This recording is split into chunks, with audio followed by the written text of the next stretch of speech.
Esta conferencia comenzará a grabarse. So welcome everybody to this first session of the European Alliance Against Coronavirus Fora for this year, to 2022. Happy New Year to everyone, to all of you. Thanks for joining the session. As you know, we will record it and we will share it through our YouTube and other social media channels, also in the websites of the European Cluster Alliance and the European Cluster Collaboration Platform. So if you remain with us, you are aware of it and you accept it. I want also to welcome and say thank you for joining us to Marek Freor from DigiGrow, Pierre Francesco San Martino, also from DigiGrow, other unit, and I hope also Athanasios. I hope Athanasios is with us. Yes, Athanasios, I see you. Thank you for joining us. Those are the three speakers for today. As usual, we will open the topic with the presentation from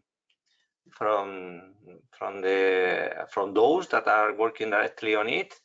In this case, from the Marek and Pierre.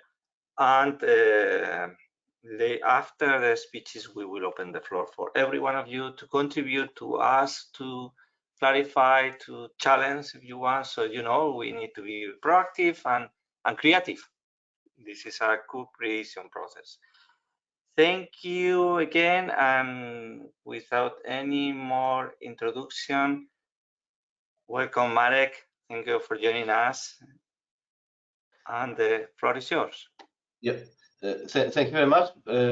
I will have just introduction in the sense of because we are starting the new year, so happy new year, and we have this all meetings started when the COVID started, as you remember, in March 2020, and we continue now, not every day as we did, but we will continue this with the for the next year, discussing the hot issues, topics like we had with microelectronics, chips, wood, disruptions in supply chains.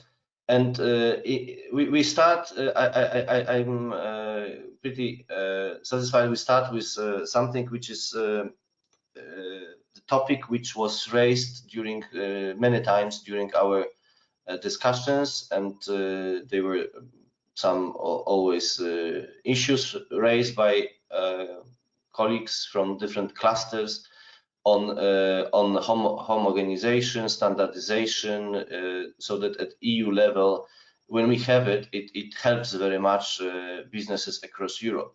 And I would like to recall our report, which we produced in 2020 after all these intensive meetings on standardization. We can put it still to recall, because some things are still valid.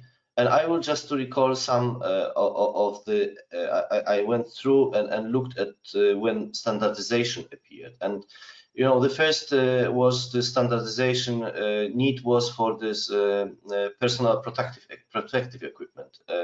And we always say how the French standardization rules helped the Spanish standardization rules, thanks to very fast and quick reaction from clusters, passing it to the Spanish authorities and agile activity of the Spanish authority to take it on board. This was the most visible. As well, we had others who were mentioning that the standardization and can be very helpful at EU level. I remember, and it's in the report, for aviation and particularly for drones, so all these emerging markets which are starting when we need to have really regulations at EU level in order to bring capacity of scaling up and give the opportunity for EU companies to have the global position in certain areas. This was mentioned in drones, but as well in circular economy, it was mentioned, and it was mentioned as well in cybersecurity. But I think these are only some examples which were raised in all the ecosystems, these 14 ecosystems that we are now promoting from DG GROW. There are standardization issues, and our colleagues from the unit dealing with standardization took up this and now are developing the European standardization strategy, and are very much listening to the voices, particularly from SMEs. And as clusters are the ones who can bring this translation from business into regulation into business and research, to translate this different nomenclature into reality and channel as well the needs from businesses. We thought it would be very important that we hear the voices from clusters, and we have this meeting as usual in a very informal working level from the ground, listening what is happening and what is your view.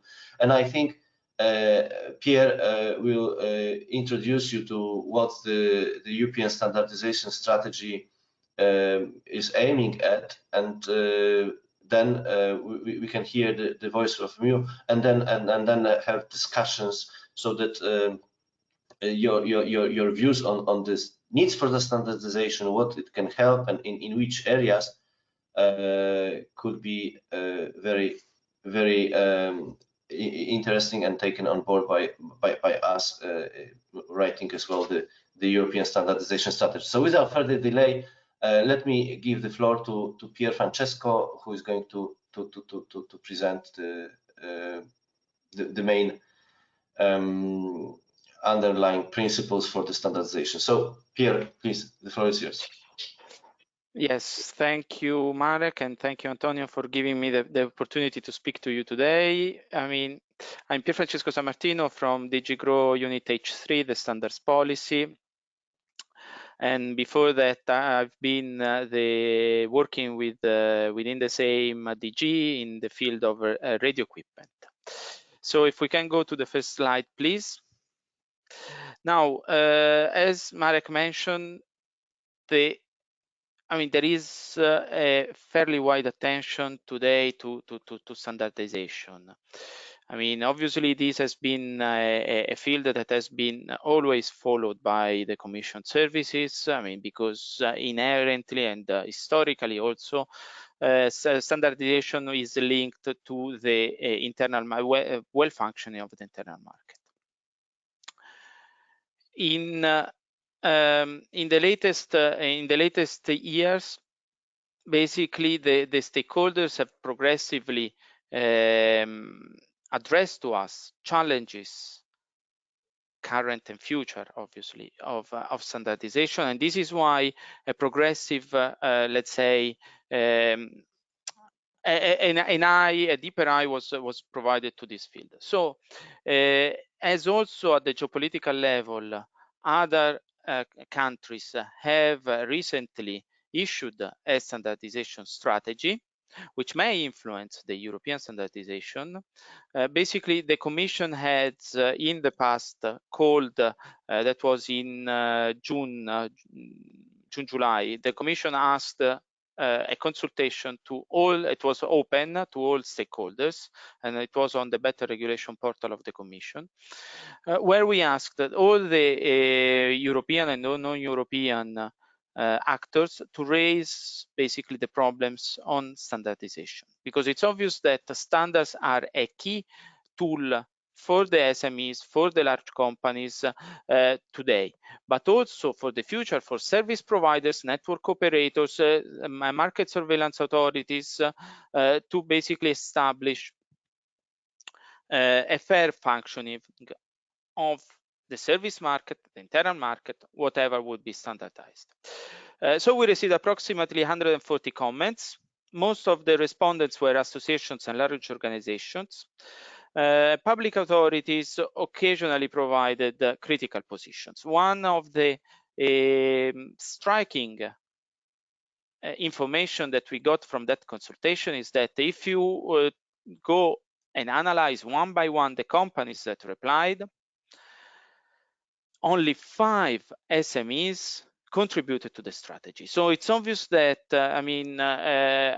together with analyzing the results of that consultation, we also started a deeper involvement of the Commission services in order to reach out to the SMEs and to grasp their problems, their voice, their concerns, their daily blocking issues, so that we can address them.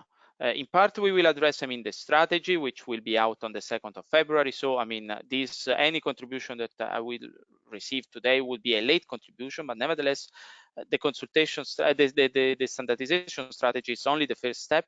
We will keep working on that. And this is extremely important to have all the stakeholders around the table to voice their concerns or problems. Next slide, please. Next. Thanks. So if you analyze the comments and you cluster them as a function of large industries, association of industries, or other type of stakeholders such as consumers, environmental organizations, and so on, you would identify that the comments from associations of industries and large companies are typically more conservative, even if with some voices that are not aligned with the others. At the same time, civil society, member states, and underrepresented stakeholders, as for instance, environmental or SMEs organizations, ask for more changes. From a legislative side, the respondents identified that changes to the current regulation 1025/2012, for those that are more accustomed with the EU framework, are generally not needed, but nevertheless, the general feeling is that a better implementation of that framework is required. Almost all categories of stakeholders, and this was a striking information that we received, it's that they raised that more education, more information, more awareness is needed in the field of standardization. With some, in some cases, they ask for a legal interpretation of recent cases at the Court of Justice. But nevertheless, I mean, one of the this education, this information, this awareness was needed, for instance, in many cases, in order to bring products from research to the market, in order to have global standards that would allow those products to basically be easily placed not only on the EU market, but also on the global markets, and on the standardization of services, which is the next field where standardization would be called to have a role. Next slide, please. So as I mentioned, the international dimension with global markets. Now, whilst the industrial associations and large companies generally stress the importance of aligning the EU standards to the international ones, at the same time, if you look at the other categories of stakeholders that replied, basically SMEs, consumers, environmental organizations, in some cases unions, and so on, they said that they would prefer that the EU standardization system supports the production of standards that reflect European values, such as, for instance, on privacy, cybersecurity, artificial intelligence. These are basically the next standardization fields where the EU has a strong framework and wouldn't like or would like to promote basically their standards as quality standards for at the global level. And so basically those categories of stakeholders would prefer that the EU standardization systems helps basically them to have European standards adopted at the international level. This international dimension has to be also be seen together with the conformity assessment procedures, because as those of you that are manufacturers and place equipment on the market know that in the EU we have special conformity assessment procedures if you have harmonized standards, whilst in the rest of the world the procedures, even if there are standards, can be more complicated and can be based on a type approval regime. So, everything has to be seen in this broader dimension. Well, as I was mentioning at the beginning of this presentation, many stakeholders raised the issue of geopolitics of standardization. Obviously, this was under our radar, but it was extremely useful to hear from specific stakeholders that wanted to raise this matter, how this can impact their business or the day-to-day operation. Next slide, please. One point was on the governance of the consultations in this consultation for the strategy. Problems that the stakeholders raised to us was the governance and the deliverables of this. So the civil societies and MSMEs typically call for more inclusiveness of the European standardization system and more transparency of the European standardization systems.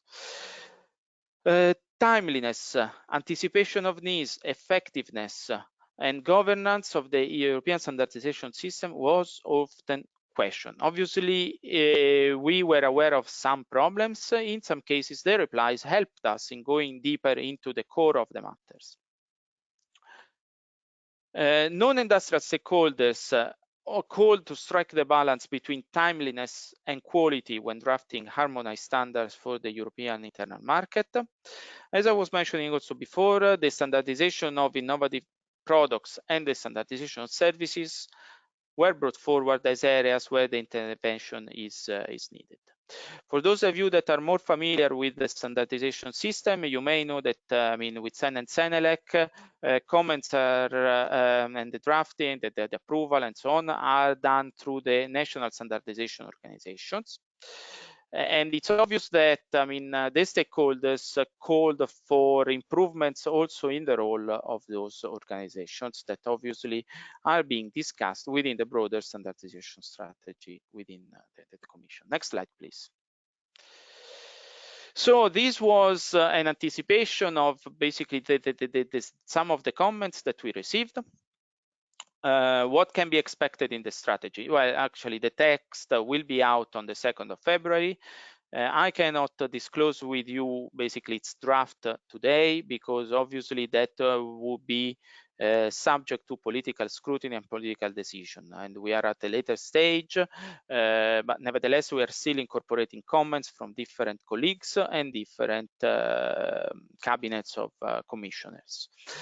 Therefore, I cannot disclose too much, but what I can tell you is that there will be policy actions and a minor legislative action, just a technical amendment over the regulation to improve the working of the system in some cases. At your level, I would not expect a major issues or no issues at all, frankly speaking, coming from that minor amendment.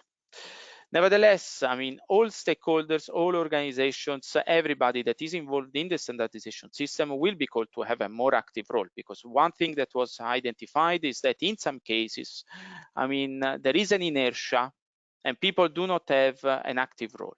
So which means that specific action, we will call for specific actors to take specific actions that would improve the system at the general level.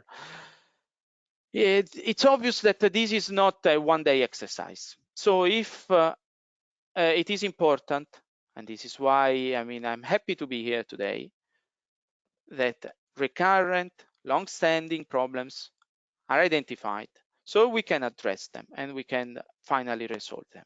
This is why we are late for the strategy to contribute to the strategy today, but we are not late to contribute to the work that will come.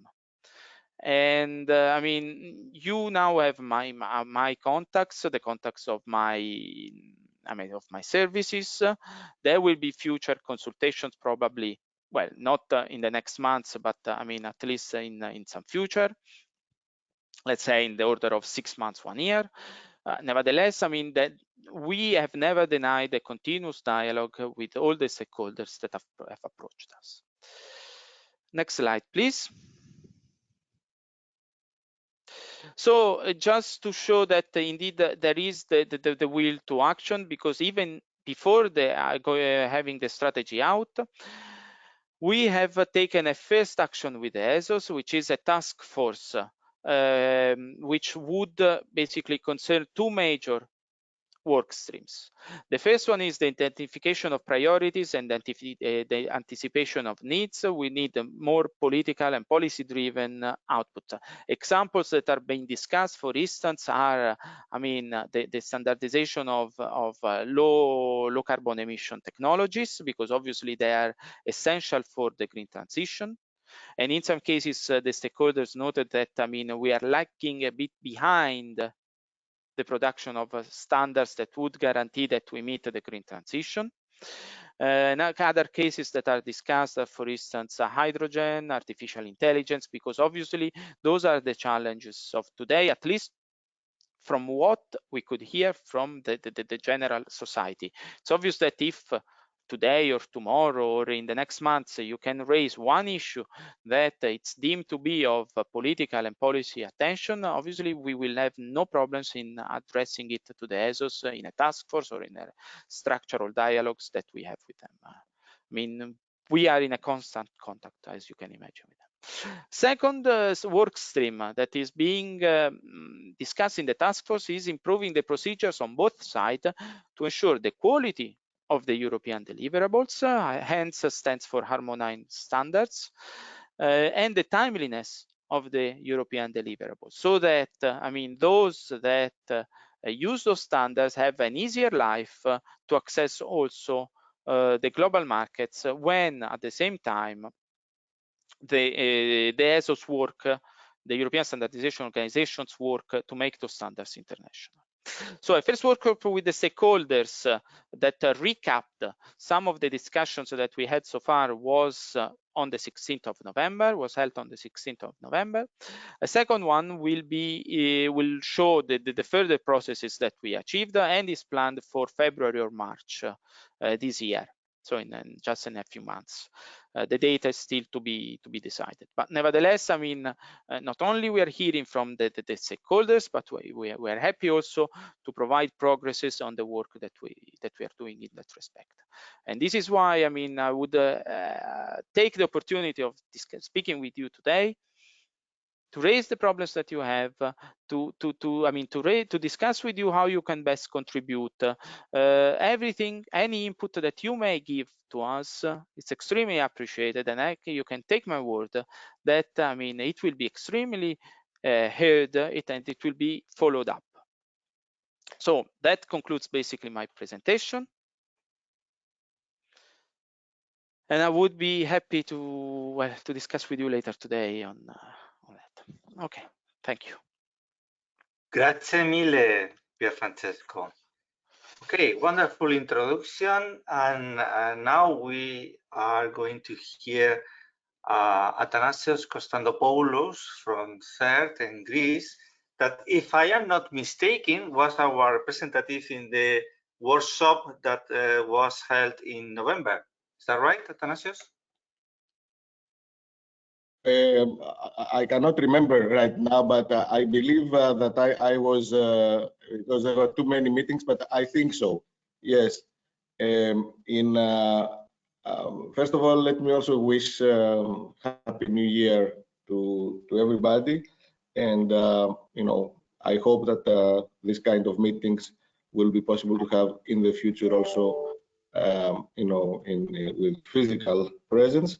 From our part, from the European Cluster Alliance, I represent the Chorus Cluster. My affiliation is I'm a professor at the Aristotle University of Thessaloniki, and I had the opportunity, following Antonio's request, to try to summarize. I don't have a presentation to share, but I am trying to summarize how we, as the European Cluster Alliance and our members, could have a better input or a better contribution to the European standardization strategy. First of all, it is clear, I think, to all of us that the standardization, I think it was also mentioned by the previous speaker, represents a strategic tool for the industrial policy. And as EU industrial policy is now being shaped in the aftermath, hopefully, of the coronavirus and all the lessons that we have learned regarding the effect that the pandemic had on the supply chains, on the way that we conduct our business, this represents one more opportunity to look for additional tools or remedies to some of the issues that became very, very clear during this pandemic. And I think when we look at the issue of standards, I think in all of us there is the belief or the tacit assumption that we are talking about new areas, new standards, and not necessarily about existing, although this may not be completely the case in some areas, for example, this is privacy, security, and so on, that have been already mentioned. What we can say at the outfront is that clusters and SMEs actually want standardization. The existence of standards represents a very important tool, enabling tool for the small and medium-sized enterprises, due to the fact that it allows them to operate in a much larger arena. Larger companies can actually shape or define, their own somehow de facto standards. I will not mention particular companies, let's say in IT, that have shaped the evolution of various products, like in mobile phones and computers, where we did not have the capability to use a universal connector, for example. But so the existence of standards is something that SMEs and they want. It is something which is very important. It's like a protection measure for their business. In that respect, the clusters as the natural environment where SMEs interact, acquire knowledge, and provide and become, acquire expertise, can assist definitely in making the standards more accessible, training, and in general fostering a more inclusive strategy, because there is a very important barrier. I did not hear it so far, which has to do with the complexity, the amount of resources that SMEs need to spend in order to be able to have an overview of all the standards to follow and stay always updated. And at the same time, also in the acquisition, if someone has looked into getting, actual copies of standards and not only the standards, but all the references that are included there, this represents a significant investment. So this is something that for many SMEs is a difficult issue. It is there where clusters, by pulling together resources and also putting together expert groups, can assist into bringing and making more accessible the standardization materials into their members. Another element where clusters are quite, I would say, instrumental in the implementation of the standardization strategy is that they can provide actually a test bed. We are, as we talk now about new standards, there are issues that have to do with, the technological implementations and so on that are normally carried out by the committees. But there are issues that are appearing on the field, in practice. And clusters, by having this very diverse set of companies and stakeholders that participate in them, could actually act as consolidators of that experience and carrying this information to the appropriate bodies or provide the feedback, let's say, to the Commission. Finally, a comment that I would like to make regarding the standardization strategy is that we need to maintain, and this is very important for the SMEs and the startups that are being actually generated as the economy now tries to recover, and we are active and trying to generate new companies, new activities in let's say low carbon technologies, in environmental health and so on, is to make sure that the IP rights are protected. That the standardization process is not posing an undue burden and a more difficult burden on the maintenance of IP rights, especially of smaller actors like the SMEs and the startups. So there is a lot of work that needs to be done, a lot of communication and understanding on both parts. From our side, from the European Cluster Alliance, this exercise has just started, and we appreciate the opportunity of today's meeting and any future activities that we will have. And we look forward to be a constructive force in contributing in the standardization strategy, providing the input and the feeling from our members. Thank you. You're very welcome, Athanasios. Thank you very much to you. And now it's time to open the floor for comments, questions, contributions from all of you. Who wants to be the first? Yes, hello, Antonio. How are you?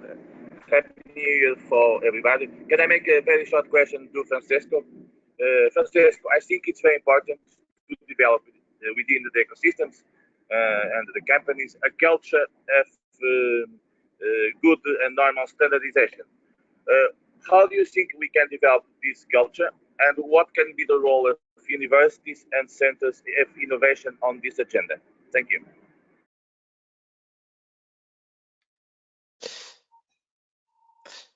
Okay, so I mean, I could not hear completely the question, so maybe Antonio may repeat it, but I heard about research and innovation and the university.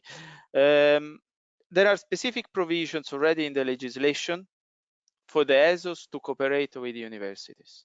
Nevertheless, I have to stress that in the replies to the consultation, a number of stakeholders, in particular, if you look at what academia has put forward, I mean, there is a gap that has been identified.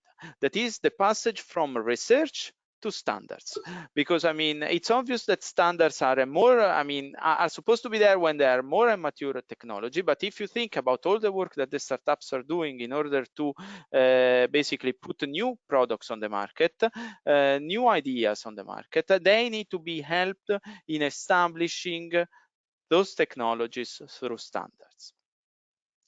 And therefore, it will not come as a surprise that the strategy has already these specific actions in this field. The Commission is not only basically this policy and legislation, it has also financial instruments, and we are already in contact with our colleagues in, for instance, dealing with the Horizon, to see how best we can accommodate all the needs. Nevertheless, I mean, it's obvious that we may only have a partial view, and we may only provide a partial solution in the strategy. So it's extremely good if after the strategy you can get back in touch to us and say, sorry, you forgot this, you forgot that, and so on.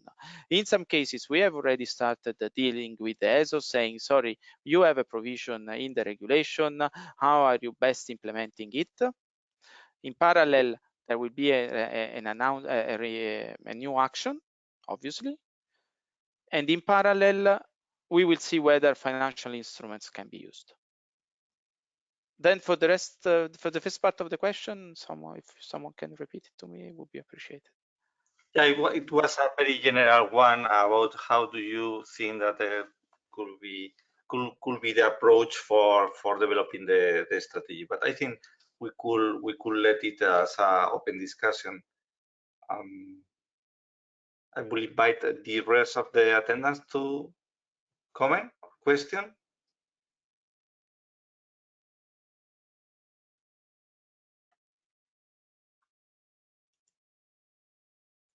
I have a comment, Pier Francesco, or two, I will say, okay? One is that during the COVID, the first phases of the COVID crisis on March, April, May 2020, one of the topics discussed here during our meetings was about regulation, standardization of the medical devices.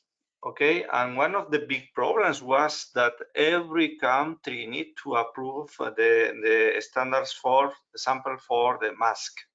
Okay, and we knew at that moment that there was a possibility to have a general approval at European level for medicines, but not for medical devices. You know, and it was very clear for us that it should be recommended at that moment to have the similar approach, not only for medicines, but also for devices, when we speak about devices that are critical for our society, I would say. Okay. Is that topic approach in the new strategy or not? Okay, so I mean, am I right that you discussed about the masks? No, not only masks, but respirators and medical items.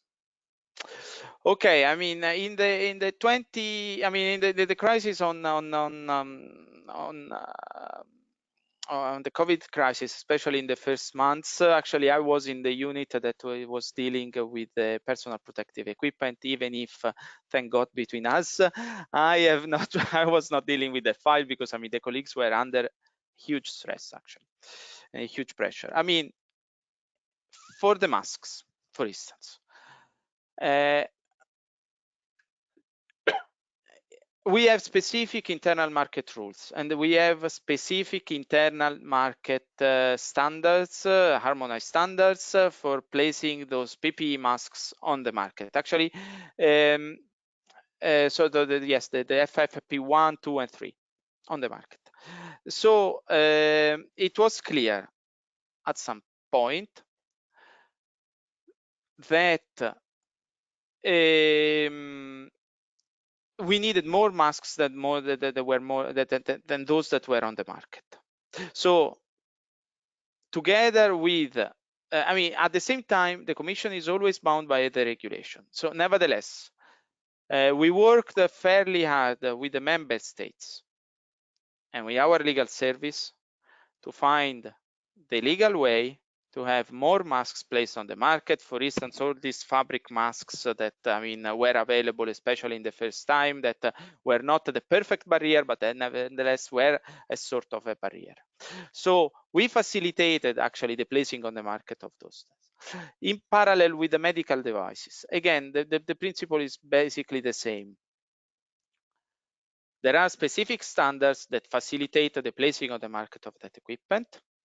To my best knowledge, because that is a directive in another DG, but to my best knowledge, the colleagues had put everything in place with respect to the legal framework for having those equipment on the market. And actually that was even before the COVID crisis. So legally, in order to place equipment on the market in an easy manner, you need a specific harmonized standard or a related harmonized standard, let's say on respirators, on face masks, and so on, to be placed on the market. To be cited in the OJ. Our colleagues took all the steps that were I mean, from the standardization point of view, they did all the steps to ease the placing on the market. And it's obvious that, I mean, you need something else. You need basically to purchase that equipment. So if the equipment is not on the market, and this is where other sectors of the Commission intervened, you need to start the procurement, finding funds, discussing with bilaterally with the manufacturers that may be non-European to sell that equipment. So that was an additional step that other colleagues took in order to have it's obvious that it cannot be occur overnight, because in some cases, for instance, our counterparts told us that the shipment can take up to 40 days. Francesco, probably Yes. I didn't express myself clearly, okay? Let me explain a little more, okay? During the first weeks, there was a big effort from many clusters and companies, okay, to try to industrialize solutions for the needs, okay.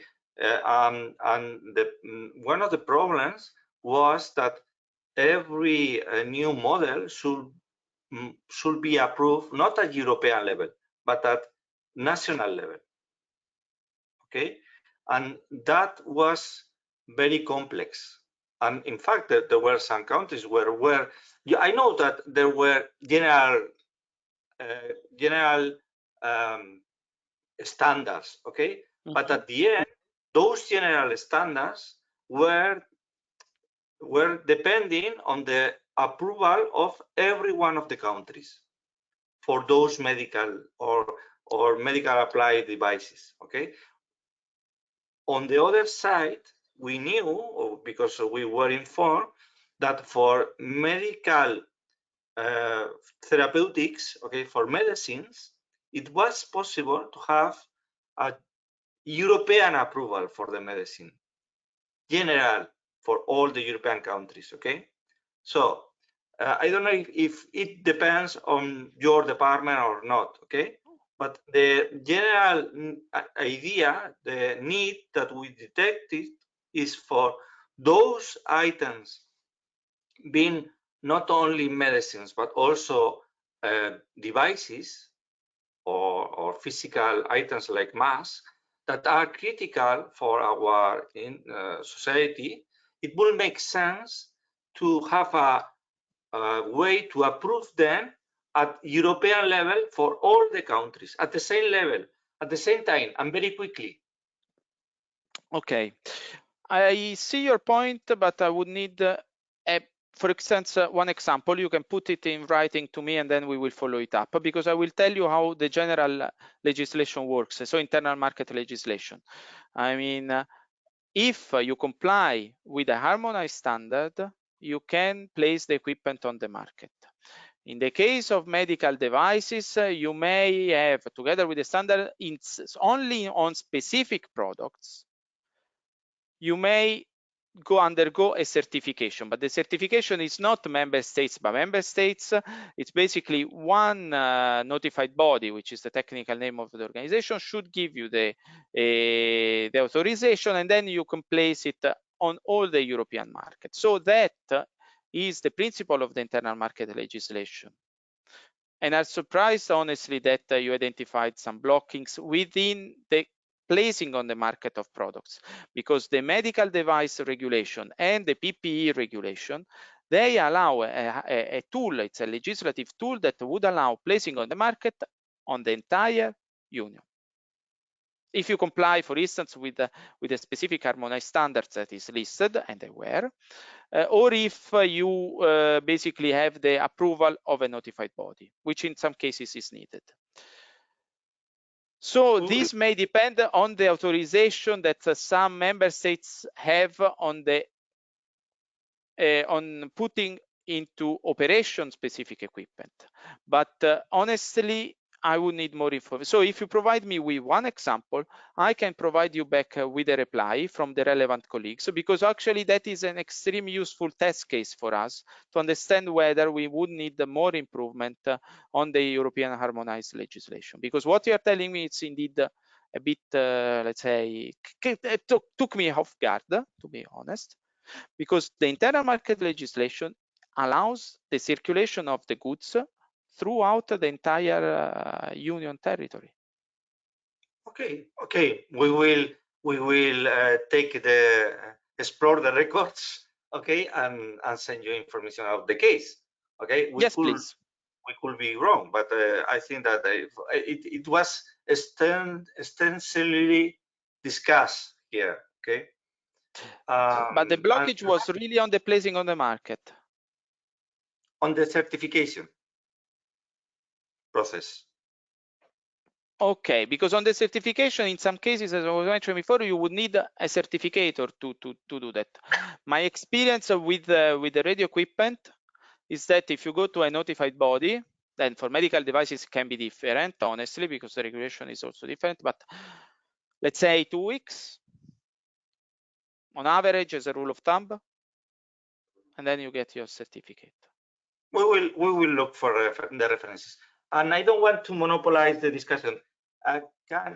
Is there any other comment or question from the rest of the attendants? Hans? Yes, I have a question. I think you don't see me. That's strange. But anyway, I'll ask the question anyway. My name is Hans Schikan, and I was appointed Special Envoy for Vaccines in the Netherlands. And in that process and the recommendations we gave to the Dutch Ministry of Health, we also came up with a suggestion to come to a potential voluntary process of standardization of components in vaccine production, like, for example, bioreactor bags, filters, etc., because we saw under the pandemic that there were threatening shortages of many of those. My question is whether the European Commission or anyone else is aware of similar standardization initiatives on components, bioreactor bags, filters, and the like, are being implemented, or where initiatives are being taken elsewhere in Europe, because then we really could go for a bilateral or European approach in this. No, I'm not aware, but I mean, if you believe that there is a lack of standards in specific components, then flag it to us, because in the same way we are now addressing the standardization of low carb technologies, then we will address the standardization of specific components or specific parts of specific products in any case that are placed on the market. I mean, we have the REACH regulation, which may help in that. I don't know if a part of this is handled by that regulation. In any case, what I need to stress is that, I mean, the standardization exercise is, I mean, from how we intend to, I mean, cannot be, especially on these components, may not be so fast. This is, want to be 100% clear. Why? Because every time we issue a standard, basically, we need to ensure that the standard supports a fair implementation of the EU market. It's obvious that, I mean, if you set the standard to to below the minimum, then EU companies that may benefit the fact that a standard is there, at the same time, you may benefit, you may suffer an unfair competition from other stakeholders, from other competitors.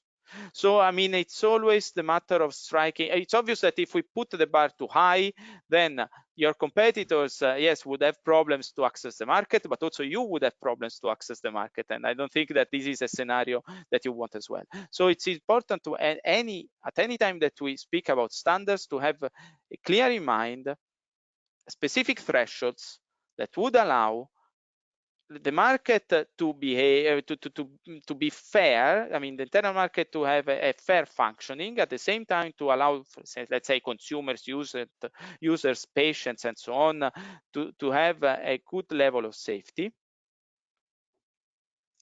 And so to have basically the wheel spinning in the right direction. So, I mean, if you see lack of standards in that field, I mean, we are extremely happy to address it to the relevant colleagues and to see whether, I mean, it can be a Commission priority also for the future to have specific standards in specific fields that may be of obvious interest, that is obvious. At the same time, we will also have to ensure, I mean, the correct functioning of the system.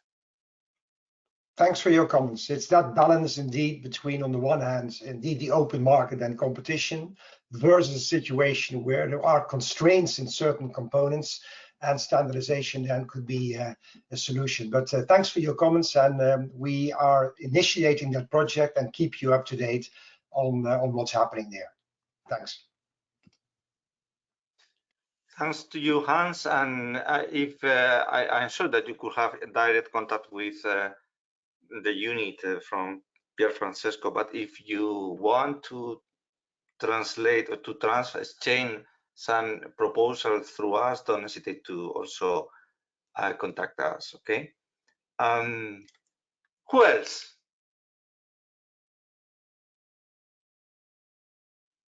Who wants to contribute to the discussion? The mic is open.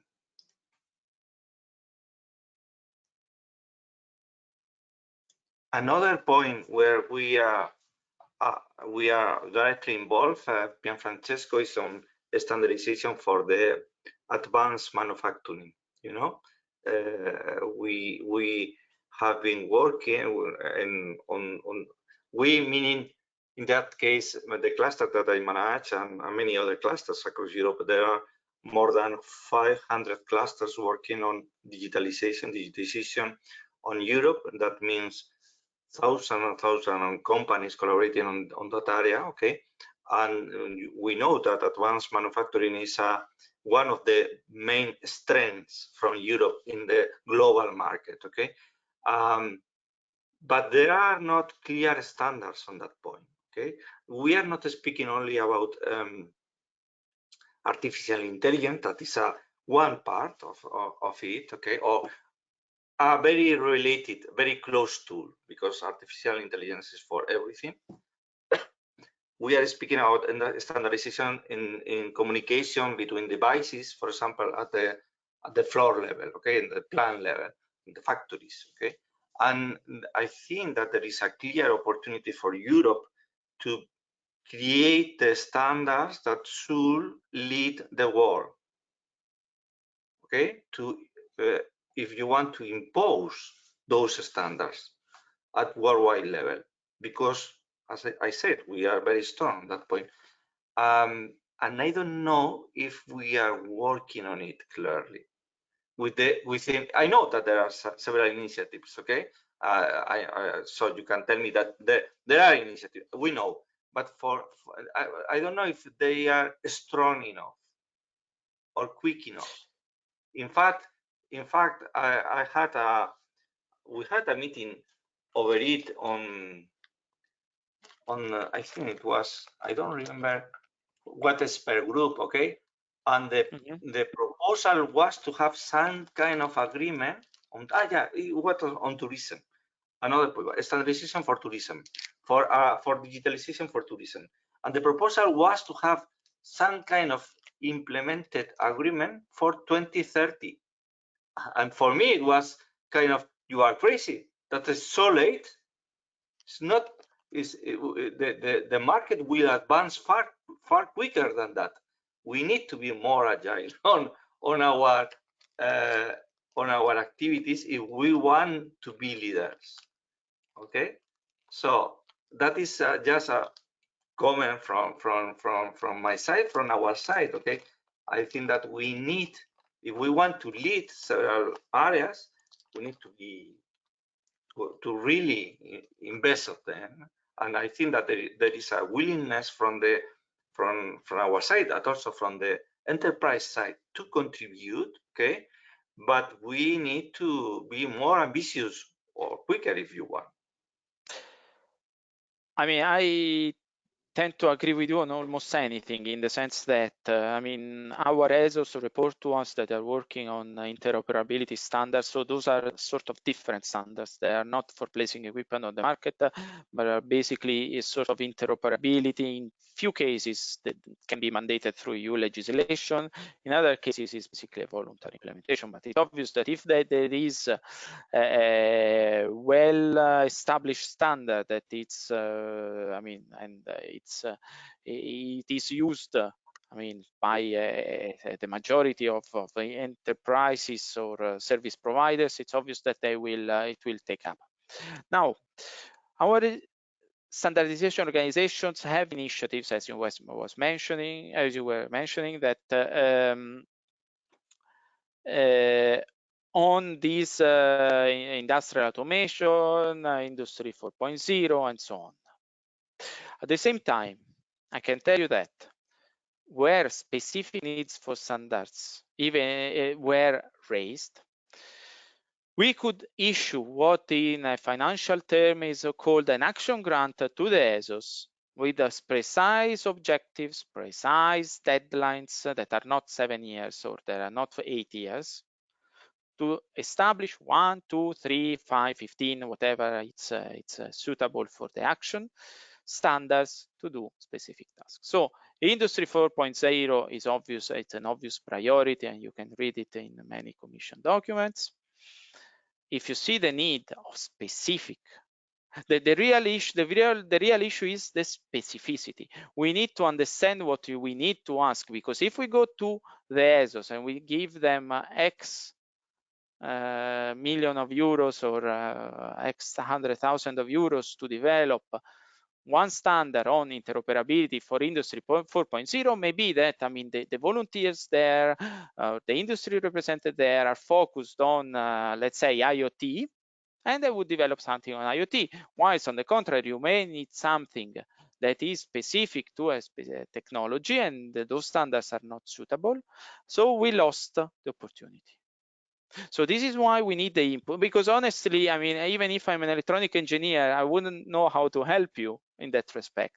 We need really the small and medium enterprises, the cluster alliances, those that basically see these needs for interoperability, to give us a call, say, we need this. And I can tell you that, for instance, on a new action on fertilizers, I mean, it's a completely different field. I mean, but it was new, believe it or not. I mean, it was new because we need a new kind of fertilizers that have a low impact on the economy. I mean, we could issue a very huge, very significant action grant to the ESOs to do the needed work. But there, I mean, we had an obvious priority, we had an obvious clear objective, and we could issue this grant. It's something. I mean, I would be extremely happy to go to my bosses saying, look, I mean, we may need a standard on interoperability for this specific Industry 4.0 or a set of standards for this Industry 4.0 need. I mean, then it's going to be extremely more easier. But if we don't know the details, we cannot help you. Sorry, I have to leave as in 2 minutes. I mean, the slide is perfect.